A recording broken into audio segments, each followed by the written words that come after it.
on your Gianna Volpe report, brought to you in part by the Peconic Cellar Door, by Village Overhead Door, and by the Duncan Inn in Jamesport. Here with Laura Klahre of Blossom Meadow Farms and of Coffee Pot Cellar. She helps out her husband, Adam Suprenant, who is also, he does Osprey's Dominion still. Yes. Uh-huh. Okay, and then also his own label, Coffee Pot Cellars, which you can find in Cutchogue between the King Cullen and the most amazing antique shop that you can find. They've got a great cachet of old books, there which I love. There are a lot of chairs in there, too. Do they? A lot of chairs. Oh, Michael Hejmej, you would love that. We were talking about North Fork personalities before we got on, and how many great personalities that we have out here, including Alie Shaper and Robin Epperson McCarthy, our friends over at Peconic Cellar Door. We're here to talk about, first of all, the Winasaur. Yes. So, yeah, you know, it's kind of neat with all of the wineries on the North Fork. We're all friends. Yes. You know, we see at least we should be, because if you're not playing nice on the North Fork, you haven't been here that long. You don't know how it works. Exactly. And, you know, with wineries and winemakers, we're farmers. Mm-hmm. We're farmers at heart, and we are proud of the products that we make. And so we borrow farm equipment from each other and, you know, everything else. So, yeah, Peconic Cellar Door, they're fabulous. Absolutely fabulous. So we were talking about the Winasaur. What is the Winasaur? Yeah. For anyone who doesn't know. This is so funny. We actually have had coffee pot cellars, which were named after the Orient Point Lighthouse. Right, which is on your label. Yes, exactly. Honestly, one of the most identifiable labels. Thank you. Thank you. Out there. We're really small. We only make about 1,000 cases a year. And so 6 wines, so nice tight portfolio. And so even though we started the winery in 2008, we didn't open up our tasting room until 2013. And you know how you're like thinking the whole night that you're sleeping, right? And you wake up and you're trying to think, what was I thinking about? Well, one morning I woke up and I was like, I need a Winasaur, right? And Adam was like, what are you that moment. About? Yes. I've had that moment so many times. So fast forward a little bit, I found this company in Friant, California that makes Topiary Frames for Epcot and Disney World. And I called them up and I was like, hi, my name is Laura and I'm from New York, Coffee Pot Cellars, and I need an 18-foot long Brontasaurus. And the woman on the phone goes, we've never made anything that big. I'm like, well, this is what I need. And they do work for Disney World. Yes. And they're like, we have So it turns out she actually... Way to dream bigger than Disney. Thank you. Take it to Laura Klahre. I love that. To me, honey money and jam money should always be used for public art projects. And so excellent. I had it all stuffed away in my sock drawer. And so I called them up. And turns out she closed her store, went down to the local toy store, bought a little plastic Brontasaurus and blew it up to 18 feet long, 7 foot tall.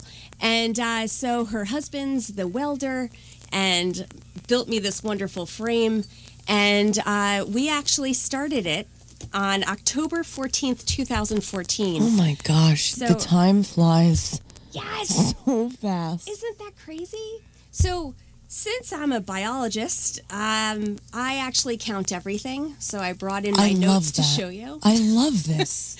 So, yeah, we started October 2014. So these are all the corks. Exactly. People didn't really understand what I was talking about at first, and they were like, "Oh, that's so nice, right?" And I was like, "No, this is like we're building this together." Yes. So right now, there's 4,066 corks that are basically making up the skin of this large Brontasaurus, right? And every single one of the corks are Coffee Pot Cellars corks because people are enjoying the wine, and as they're enjoying the wine, they write on the cork and then bring it back to the tasting. Oh, they write little notes on it? Every single one of those corks has been decorated. Oh my gosh. And I love that it's all of us building public art together. Yes. Right? And no wonder he has or she the personality. Yes. There's actually no gender to the Winasaur because I think all of us see ourselves in the Winasaur.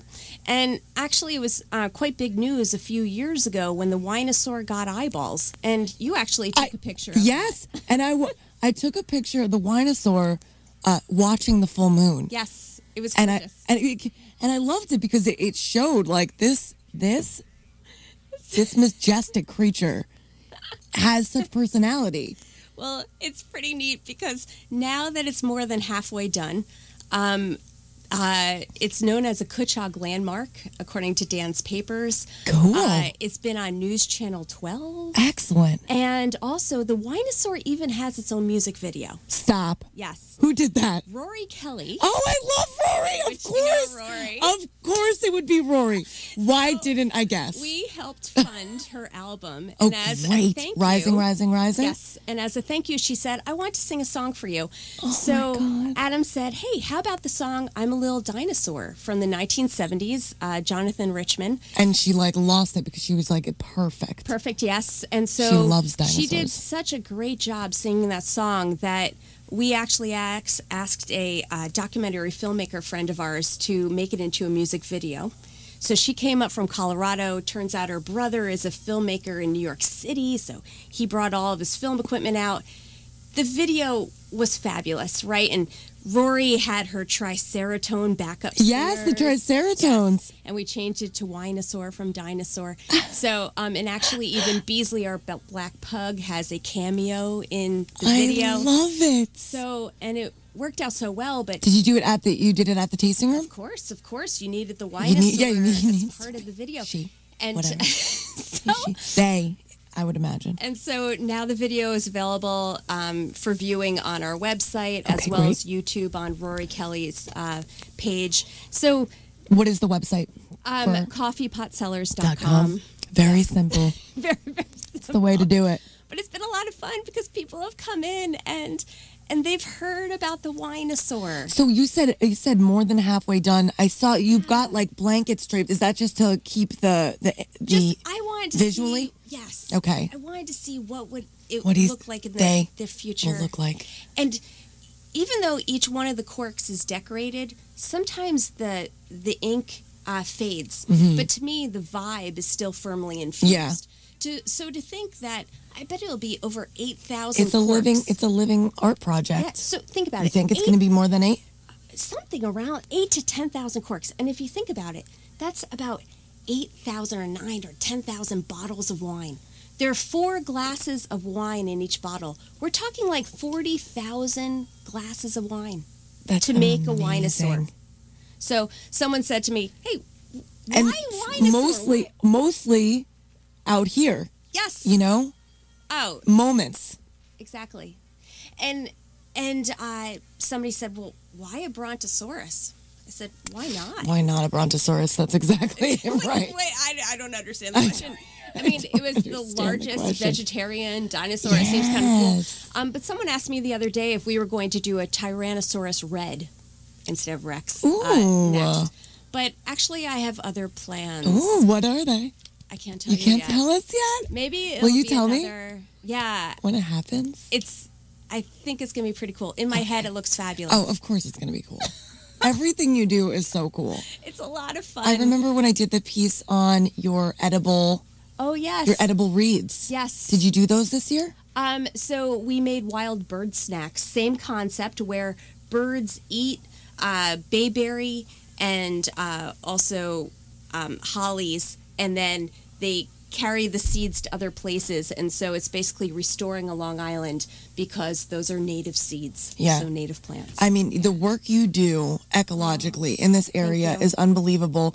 Even just, when we're talking about wine with Blossom Meadow Farms, supporting It's, diversity is what makes the world so beautiful, nature, right? And I never feel lonely when I see a bee on a flower. Yeah. There's just something about it, right? And now that spring is finally here, that means it's time actually for mason bees. Ooh, oh, okay. We talked about the mason bees. Are they a native? Yes. Okay, let's They talk about are them. blue. So, Ooh, which they're is so pretty. There's actually 4,000 different bee species nationwide. And within the Northeast, including New York, 450 different kinds. Oh my right? gosh. So everybody always thinks You about had the honeybee. you had like one hive. This was like a couple years ago now. Right. You had one hive of mason bees. Yes, outside. And okay, and so So this is actually what called, has evolved from that? No, it's so wonderful because the wine funds my monarch butterfly and native bee work. You know, it's kind of like how Newman's Own salad dressing, how they fund a nonprofit. So Blossom Meadow Farms work is basically, you know, the same concept. So, you know, the success of our wine has meant more projects like this. And so now our mason bees are doing really well. And they actually, you know, here, just like people, even though we're all people, we have different lifestyles, right? So bees are the same way. Mason bees actually hibernate by themselves individually in cocoons. Oh my gosh, are those bees? These are, yes. Oh, those are their little cocoon pods? Mm-hmm.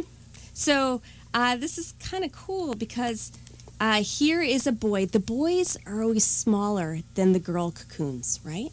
And the reason is that eggs take up more room in a female's body. So those cocoons need to be larger. So Bruce has given me the signal that we've got to wrap up, but I want to have you back soon so that we can continue this discussion and talk about some of our native bees, and especially these the mason actually bees. Hatch out in May. Okay, so it's coming for 6 weeks. So this is the time I was like, you know, they are just about to come out, and they love dandelions and we got to start like a nature center out here. I'm telling you, man. Thank you for tuning in. Laura Klahre, coffeepotsellers.com, blossommeadowfarms.com. Farm singular, yes. Farm singular, blossommeadowfarm.com. Yes. Tune in next week at the Gianna Volpe Report here on 1390 WRIV, your hometown station. Duncan had an idea to create a comfortable place on the East End for families to stay that's cool and contemporary. And you'll find it at the Duncan Inn, 1399 Main Road in Jamesport. Duncan decided that besides cool and contemporary, he'd also add some artwork from his native Scotland. And Duncan isn't leaving anything to chance. Even the sheets are 250 thread count sheets that will help you relax and wake up refreshed and ready for the day's activities. All 20 of his rooms have a workspace, electric outlets, fridges to keep your beverages cold, and a microwave to warm snacks up. But Duncan didn't stop there. For you tea drinkers, Duncan has electric tea kettles in your room so you can enjoy that nice hot cup of tea in the morning. Duncan has Hampton's coffee in the lobby each morning. Snacks, juice, bottled water, and soda. And there's free Wi-Fi. You don't have to go far to enjoy some relaxing time away. Just go over to the Duncan Inn, 1399 Main Road in Jamesport. Duncan's waiting for you.